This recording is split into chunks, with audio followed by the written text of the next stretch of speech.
Hey, hello everyone and welcome to Extreme Graphics Tech. My name is Angelo and I am back after almost a month of not making any videos for the English channel. I'm here with a game that has really surprised me, and I have to be honest, I wasn't sure if I was going to keep publishing here because the YouTube gods have not been very kind to me. So I wasn't sure on what to do, but I had to make this video for you guys because this game really surprised me in every single way. I wasn't expecting much. In fact, this was a game I was not expecting or had in my radar. Even though I played the original one in 2011 on Xbox 360, it was never a game that really caught my attention. It felt more that it was trying to mimic Gears of War in many ways. It wasn't a bad game at all, but I was a little bit tired of the genre. However, I have to say that I had the opportunity to test Warhammer 40K Space Marine 2, and oh boy, I was so surprised about it, because it's not often, especially on PC, that you start a game and you immediately think, wow, this looks good. And man, this game looks really good. Even though it doesn't have like the latest technologies like ray tracing or anything, I think the art direction and the texturing and modeling, lighting, everything looks so good. And fortunately, this is not an Unreal Engine game, so at least we can watch a new engine. I think this is called the Swarm engine, and boy, I really like everything I see here. That doesn't mean this game is perfect, and we are going to be talking about that, but first I have to thank AMD Gaming for sponsoring or giving me the key for this game, so thanks to them for that. So this is how I can bring you this a nice little gem of a game that I would recommend anyone to play. So as I said, this game looks really good and the action is insane, it's super fun, it's one of those on the shoulder action camera game. So if you like that genre, this is really amazing. The difficulty is good. And so it's not frustrating, it's hard but not frustrating. It's super fun, many different ways of attack. It's a linear game, but that's the design of the game, so that doesn't have to be a bad thing. Not everything has to be open world, and I think you're going to have a fantastic way. But it's a fantastic time with the game. But I have to say that the first thing I think this game shows you is an excellent image quality. Nothing seems to have, alias, nothing seems to be staircasing. Everything looks quite nice. I really love the look of the game. I never felt like anything was too sharp or anything. It just looks so good. Even though the game, as I said, doesn't have reflections or anything like that, this game is fantastic. I really love it. However, there are a couple of things that I have to say that unfortunately are not the best. For example, it doesn't incorporate all the technologies, and I am not talking about ray tracing, I'm talking about like DLSS frame generation and like XeSS. It does have FSR 2.1 and DLSS 2, but it doesn't bring any frame generation, and these games really need it. I know, however, that the team has said that they are going to put that in a future patch, so there is that. So hopefully they bring it more soon than late. And the reason I'm saying this is because this game is very CPU limited. It's very CPU heavy, so that is going to make the frame generation for many is going to be a necessity. I don't think any 4-core CPU is going to be able to move this game at 60 FPS, especially when you have the swarm of characters on the screen. Like, you can get hundreds of enemies at the same time, and man, that taxes your CPU. But the other problem is that even when you don't have all that enemies, it's like this game is not super optimized to take full control of your CPU and all the cores you have, and we're going to see that. So you're going to always need some sort of kind of powerful CPU if you want to get the best out of it. Of course, you always can play at 30 FPS. In this channel we don't think 30 FPS is unplayable. So if your CPU is only able to do that, then just enjoy the game the same, because this game is really good and needs to be enjoyed. However, as I was saying, the thing is that because AMD gave me this game and they didn't ask me for anything, they didn't put a condition or anything on this, I still want to test this mostly with AMD hardware. I'm going to be testing some NVIDIA GPUs here, but I'm going to be using only AMD CPUs, just as a way to say thank you to them. So the CPU I'm going to be using mostly is going to be the 5600, and the reason of that is because I think that's sort of kind of the minimum CPU I will say that you need in order to achieve sort of a 60 FPS FPS.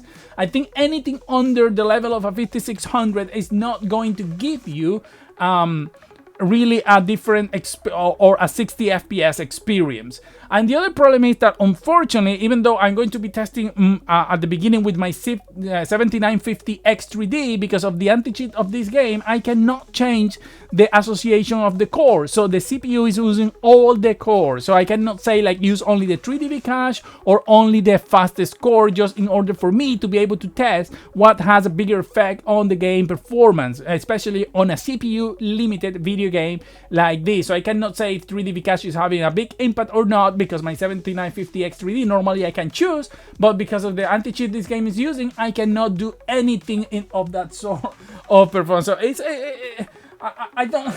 Unfortunately, there is not much I can do about that, but now that I have explained and I have recommended this game, I'm going to show you some of my benchmark and some of my performance ratio that I have found here. So the first thing we're going to show, as always, is on my main PC using an RTX 4090 and the 7950X3D. And oh boy, it looks amazing on my PC. Well, it should, right? But the thing, as I said, is that not always you find games that, you know, have a nice performance, even though the game has some very bad stutters from time to time, which I'm not sure what's related. I don't know if it's traversal or shader compilation, because the game compiles shaders at the beginning. There are some moments where that happens, and that is sort of you know, it puts a dent on the presentation of the game. Most of the time you're going to have a very good experience, so that's a plus for the game. In this case, as you can see, my GPU is never used 100%, and that's because it's limited by my CPU, and I have one of the most powerful CPUs you can get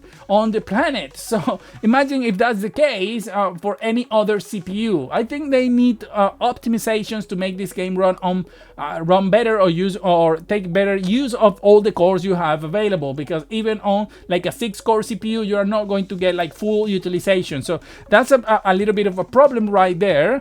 But I can't complain too much. The game is always going over 100 FPS at all the times, which is quite nice, quite good. I can't complain. But as I said, if this game had DLSS frame generation or FSR 3 frame generation, then many CPUs that will get you around 40 FPS could benefit and at least go over 60. So that, I think this game really needs some frame generation for more people to be able to enjoy the game at higher frame rates. As we know, frame generation is very nice for when you are limited on CPU. Anyway, as you can see here, I'm having a great time with this game. I'm playing, I just finished Astrobot. I got the platinum for that, the platinum trophy. I love the game, but now I needed something more macho man, and this game really delivers. It's so fun. It's really one of those games that, you know, it's not pretending to do anything super new. It's not pretending to be a new innovative experience, but what it does very good, super fun with extreme good quality graphics, and I just love everything, man. Look at that. Look how good it looks. And now, you know, I started testing some AMD hardware. In this case, I don't have too many AMD GPUs. In this case, well, we're going to be testing the RX 5080 on the Ryzen 5600. And well, unfortunately, you're going to have to use, you know, here around 30 to 40. But still, we're talking about the RX 580. Still able to play this game. That's insane, guys. You can still play a game like this. No problems whatsoever. Well, depending if you want to achieve 60, then there is problem. But you know, the fact that you can still play this game with that old GPU, to me, is amazing, and a testament of how much you can squeeze your hardware with all the new technologies. And you know, people always saying that you have to change your computer every 2 years if you want to play games. This show is not true. By the way, in this case now, in this next section, I'm testing FSR with DRS, which is my recommendation for any configuration you have in these games. Why? Well, because with dynamic resolution scaling, the game will always keep the best resolution at the higher resolution without you having to set on a fixed resolution. So you put the target. This GPU is never going to get to 60 FPS on this game, but you can set the target and have the best experience possible. So the GPU is going to be lowering up the resolution depending on the load, so that's what I would recommend. So the AMD RX 580 is still a beast of a car. From my point of view, it's a legendary car there with the GTX 1060, and these are, you know, you can still play very good on this one. Then testing with the RX 6600 XT, always using the Ryzen 5600, and you see, that's what I was saying before, the Ryzen 5600 is on the verge of 60 FPS, because as I said, it's a very, very heavy game, so that's the minimum CPU for my point of view to get 60 FPS. But as you can see here, the 6600, we can up the resolution to 1440p and still use dynamic resolution scaling, but in this time using medium preset, which gives a very nice balance. Remember, I'm not benchmarking here, I'm just, you know, testing on how to achieve the best compromise in quality, so you can have an idea. If you play at 1080p, of course, if I'm getting 1440p right now, 60 FPS, you're going to get it at 1080p. That's the whole point of this. It's not a benchmark, okay? Then after that, I tested the big brother, the RX 6800, one of the best GPU ever made from my point of view. It's really an amazing car. 16 gigabytes of VRAM, is a beast, and now we can play at same 1440p but at ultra preset. Now you're wondering, can I play at 4K? Yes, you can, but from my point of view, and you will have to be very aggressive with FSR and lower the preset. So I think the best balance is to keep it at 1440p, so you can have a more average 60 FPS, but with the ultra preset or even high, depending on how you feel, and have a much better experience than going 4K low. At least that's what I think, at least unless they activate frame generation, which we can help a lot. So after that, I went to Nvidia, always using the Ryzen 5600, and in this case we can be a little bit more aggressive. Sorry AMD, but you know, the DLSS produces a better image quality, and then I can it can be more aggressive and still keep the same image quality that FSR is not able to, so we can go high preset here. The other thing I wanted to test, and the reason I like to test with the RTX 2066 gigabytes, is because of those 6 gigabytes. So, you know, they are, for many people 8 is not enough, but in this game there is not a problem with that.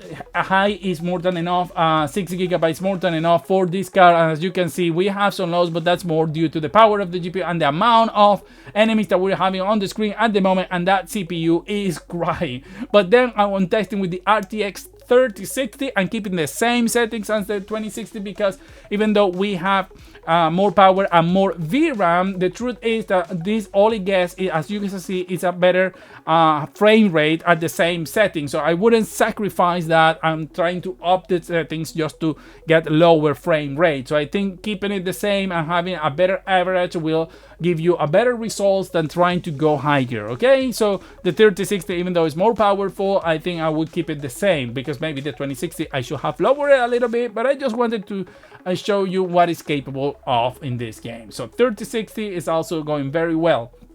After that, we're going to test as usual with the 4060, and in this case I couldn't use it. I am using the ultra preset except for the texture, because using ultra texture goes above the 8 gigabytes of VRAM, so I had to lower the texture to high. But even then, with ultra preset, we are having a better average quality than with the 3060 using high. So it's a mix, and as you can see, we're limited by the VRAM, but we're still having better performance. So yes, and the 4060 should have had at least 12 gigabytes. That would have been the sweet spot for this card, but because in these situations you're going to have a better performance, but you cannot have the ultra texture that you could have otherwise. But well, as you can see, we're having very nice average, and the game is performing very well. Finally, as always, I like to test with Intel Arc 750, because I think a third player in the GPU space is very important. And unfortunately, I don't think this game the drivers are optimized for this game or this engine,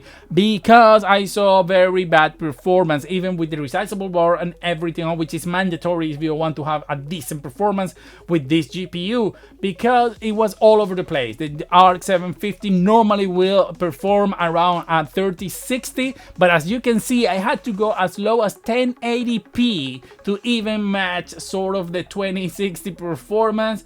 And yeah, it's bad, and it's not even a constant or very good. Sometimes it goes up and then it goes down a lot, so it's very variable with the Arc 750. I don't know, I hope they release like some sort of patch or something, because here we had to go to medium preset 1080p FSR balance, because the dynamic resolution scaling wasn't even working very well. which is a shame. So I hope Intel fixes this as soon as possible, but this is still the problem that Intel faces, is this sort of situation where a new engine comes up, Intel seems to be on the back, so people people don't trust Intel, and then they don't sell, and then they get out of the GPU space. Let's hope Battlemage solves these issues. But anyway, guys, I hope you like this sort of a small video. Thanks to AMD for providing the code for this game. I'm having a blast with it, and I hope these videos give you an idea of how how the game is going to perform depending on your computer, on your PC. In this case, as I said, I would recommend something similar to an RX 5600 at the CPU to get close to those 60 FPS. Thank you very much, and see you on the next video.